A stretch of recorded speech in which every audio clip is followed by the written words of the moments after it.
Allahu Akbar, tuan, tanda demi tanda, tanda demi tanda. Bayangkan Dajjal turun di tempat kita, tuan-tuan. Dajjal ni sangat-sangat mudah kita kenali. Ada tanda di dahi, kafara, matanya buta sebelah. Dia manusia biasa. Dajjal ini seorang manusia biasa. Dia makhluk manusia macam kita. Kita boleh kenal dia, semua orang kenal dia. Kalaulah Dajjal datang sini dengan tulis kafara di dahinya, dengan subhanallah matanya buta sebelah, adakah kita nak ikut dia? Nak ikut dia tak? Tak. Kita tak akan ikut dia. Kita kata sebab kita kenal dia. Tapi Nabi kata tak. Ramai orang akan ikut dia. Yang paling banyak ikut dia ialah orang perempuan. Sehingga seorang lelaki terpaksa ikat anak dan isterinya, orang yang dia kasih, sebab mereka semua nak ikut Dajjal. Tuan-tuan, subhanallah, bayangkan pada ketika itu kita dalam kelaparan yang teramat sangat. Hidup kita sangat susah. Elektrik tak ada, handphone tak boleh pakai, kereta ada saja tak boleh pakai sebab tak boleh nak pam minyak. Hidup kita sangat susah, tak ada orang kerja sebagainya. Tiba-tiba turun Dajjal. Dengar Dajjal sampai dah, subhanallah, dekat Tok Keramat. Sampai dah Dajjal dekat Datuk Keramat. Orang Datuk Keramat tak mau terima dia. Aku Dajjal, ikut aku. Tak mau ikut Dajjal, kamu tu Dajjal. Tak apa, Nabi cerita, orang yang tak mau ikut Dajjal, kampung yang tak mau ikut Dajjal, Dajjal keluar besok tu jadi padang jarak, padang terkukur. Tuan-tuan, kita fikir macam mana padang jarak terkukur tu? Subhanallah, dia hantar bom ya tuan-tuan. Sekali bom je, bom, boom, habis. Dengar pula subhanallah, Dajjal sudah sampai dekat dengan kita ni, Masya Allah Rabbi, dekat Masjid Aceh. Sampai dekat situ dah. Orang Masjid Aceh terpinga-pinga, nak ikut aku ataupun tidak, aku Dajjal. Dia kata tak mau ikut. Tak mau ikut, kamu nak jadi macam Datuk Keramat hancur? Kamu nak apa? Lapang, makan. Nah, ambil makanan, ambil makanan. Diriwayatkan bahawa pengikut-pengikut Dajjal bawa roti berbukit-bukit. Lapang, makan, nah duit, nah ambil semua nikmat dapat. Yang sana tak mau ikut, hancur. Yang ikut dia dapat nikmat, tuan-tuan, makanan apa semua, hebat tempat dia. Lembu-lembu, binatang ternak, gemuk-gemuk. Tiba-tiba kita dengar yang Dajjal sudah sampai, nak sampai dekat Jalan Perak, nak sampai dekat tempat kita ni. Tuan-tuan, kita bermesyuarat, agaknya waktu tu apa keputusan kita? Ni Dajjal nak sampai ni, macam mana ni, kita nak buat apa ni? Ada kata apa? Jangan ikut, tengok Tok Keramat apa jadi. Kita kena, kalau kita ikut ni, tengok ni nikmat depa semua dapat. Waktu tu akan ada orang yang angkat tangan kata apa? Kita darurat sekarang ni, kita darurat, kita ikut Dajjal.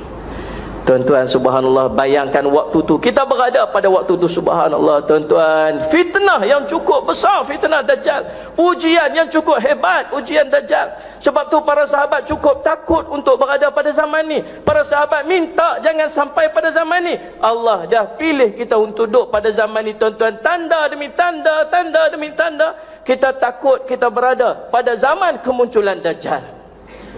Oleh yang demikian, tuan-tuan, ulama dah berpesan kepada kita, subhanallah, ulama di Tarim berpesan kepada kita, banyakkan membaca surah Al-Kahfi. Baca surah Al-Kahfi, dan Dajjal akan turun, kata Nabi SAW, pada ketika mimbar khutbah sudah tidak lagi bercakap tentang Dajjal. Berapa lama tuan-tuan hidup, duduk di sini, berapa kali tuan-tuan dengar khutbah ni bercakap tentang Dajjal?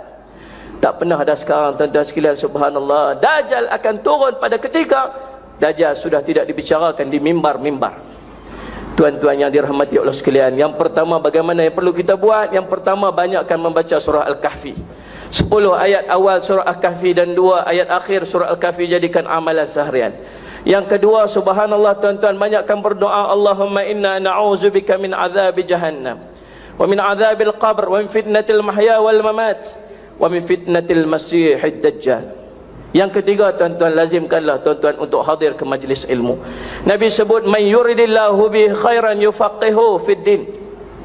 Kalau Allah nak kepada ni keselamatan di dunia, keselamatan di akhirat dia, keselamatan waktu hidup di dunia, dijauhkan daripada fitnah Dajjal dan sebagainya, yufaqihu fid din, Allah akan bagi dia faham urusan agama dia. Nak faham urusan agama, tak boleh duduk di rumah, tuan-tuan. Nak faham urusan agama, tak boleh nak gelak kah tengok maharaja lawak. Nak faham urusan agama, tak boleh duduk depan TV tengok kilauan emas. Nak faham urusan agama, mai duduk di majlis-majlis ilmu. Saya minta tuan-tuan, Setiap hari yang kita peruntukkan untuk dunia sepanjang hari, ambil sikit bainal maghrib wal isya. Di antara maghrib dan isya itu untuk hadir duduk mengaji sekejap sebagai bekal. Nanti kita kembali bertemu dengan Allah. Mudah-mudahan dengan sedikit bekal ni Allah selamatkan kita di dunia dan di akhirat daripada fitnah yang macam ni. Tuan-tuan yang dirahmati sekalian, ambil sikit masa, jangan terlalu sombong dengan Allah atas nikmat yang setiap hari Allah bagi pada kita. Bainal maghrib wal isya, tak dapat setiap minggu pun tuan-tuan, dapat 3 hari dalam seminggu pun jadilah. Ambil di antara maghrib dan isya, mai duduk mengaji sikit. Mudah-mudahan Allah selamatkan kita daripada fitnah Dajjal dan fitnah-fitnah yang berlaku sekarang ni, yang tak mampu, yang sangat susah untuk kita bendung. Tuan-tuan, jangan sampai nanti bangkit di depan Allah dalam keadaan menyesal sebab tak tahu apa-apa. Allah cerita dalam Al-Quran, walau tara idzil mujrimuna nakisu ru'usihim 'inda rabbihim rabbana absarna wa sami'na farji'na na'mal salihan inna muqinun. Allah sebut dalam Al-Quran surah As-Sajdah, walau tara idzil mujrimuna nakisu ru'usihim 'inda rabbihim. Alangkah ngeri kamu tengok orang yang berdosa itu, mereka tunduk kepala mereka di hadapan Tuhan mereka. Tunduk apa? Tunduk malu, tunduk takut, tunduk menyesal. Kenapa? Rabbana absarna, hari ini kami nampak dah ya Allah, nu dosa yang kami buat dulu. Hari ini kami dah nampak dah api neraka yang menjulang-julang di depan kami. Hari ini kami dah dengar dah dosa-dosa yang kami buat dulu. Hari ini kami dah dengar dah api yang begitu menakutkan di depan kami. Allah cerita dalam riwayat, tuan-tuan, Nabi cerita bagaimana nanti dipanggil api neraka, bangun di depan manusia. Manusia nampak api neraka, mereka menangis semahu-mahunya, habis air mata, keluar air mata darah, takut masuk ke neraka Allah Subhanahu wa taala. Waktu tu tunduk, takut. Farji'na na'mal salihan, ya Allah, hantar aku balik pergi dunia sat.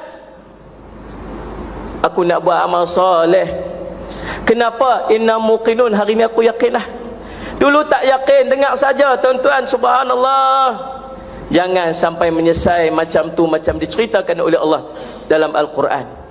Tuan-tuan, ambillah pengajaran daripada dikongsikan pada hari ini. Jangan sampai apa yang berlaku ni kita tidak mengambil sebarang pengajaran, mengambil sebarang pengajaran daripadanya, menyebabkan kita ini subhanallah dalam keadaan terpinga-pinga. Kalau nanti turunnya kiamat, kalau nanti turunnya Dajjal, kalau nanti turunnya fitnah, kita dalam terpinga-pinga, tidak tahu apa-apa, seperti seekor keldai yang bila turunnya kiamat dia terpinga-pinga, tidak tahu apa-apa. Barakallahu li wa lakum bil Qur'anil azim wa nafa'ani wa iyyakum bima fihi minal ayati wa dzikril hakim wa taqabbala minni wa minkum tilawatahu innahu as-sami'ul 'alim. Aqulu qawli hadza wa astaghfirullaha li wa lakum wa lisairil muslimin fastaghfiruhu fa ya fawzal mustaghfirin wa ya najatat taibin.